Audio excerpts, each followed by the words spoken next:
কাঠের ট্রলারে বসানো হয়েছে অবৈধ ট্রলিং সিস্টেম। আর এসব ট্রলারে ছোট ফাঁসের জাল ব্যবহারের মাধ্যমে মাছ শিকারের কারণে ধ্বংস হচ্ছে মাছের রেণুপোনা সহ জীববৈচিত্র্য।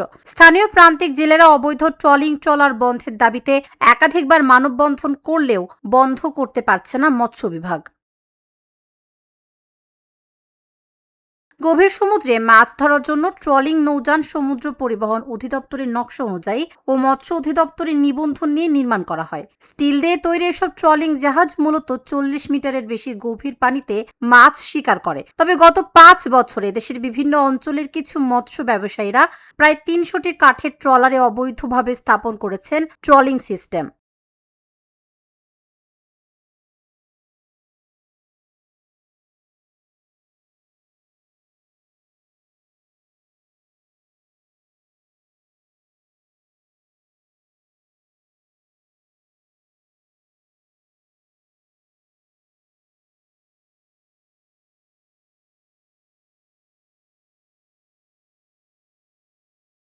বর্তমানে এসব ট্রলিং ট্রলারে দাপিয়ে বেড়াচ্ছে বঙ্গোপসাগরে।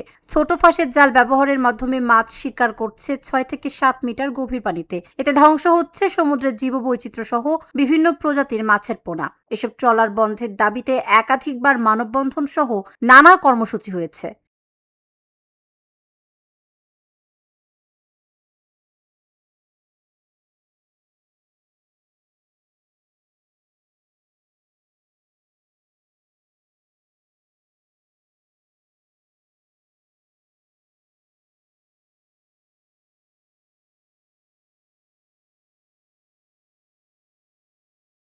অবৈধ এসব ট্রলার বন্ধে কোস্টগার্ডের কয়েকটি অভিযানের পর মহিপুর ও পাথরঘাটার হাতে গোনা কয়েকটি ট্রলার থেকে ট্রলিং সিস্টেম সরিয়েছে মালিকরা।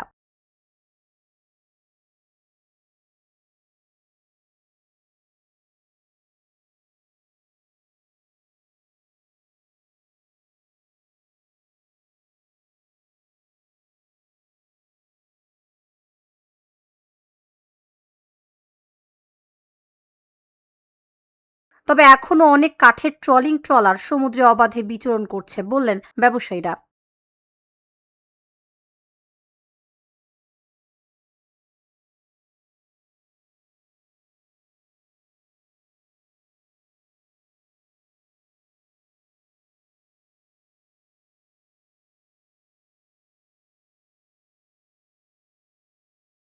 অবৈধ ট্রলিং এর বিরুদ্ধে সাধারণ জেলেরা মানববন্ধন করেছে, এটা অবশ্যই পজিটিভ। এ ধরনের আন্দোলনের ফলে সামাজিকভাবে প্রতিবাদ করায় আলিপুর মহিপুর থেকে ট্রলিং ট্রলার বন্ধ করা যাবে বললেন এই মৎস্য কর্মকর্তা।